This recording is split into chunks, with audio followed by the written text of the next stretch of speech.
ताज़ा तरीन वीडियोस के लिए चैनल को सब्सक्राइब करके बेल आइकन और ऑल नोटिफिकेशन पर क्लिक करें ताकि आपको मिले हर अपडेट सबसे पहले।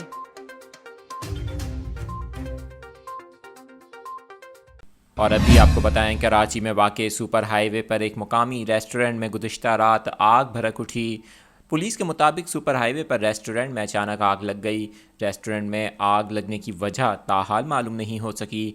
आग लगने के वक्त रेस्टोरेंट में मुतादिद लोग भी मौजूद थे। रेस्टोरेंट इंतज़ामिया ने अपनी मदद आप के तहत आग बुझा दी।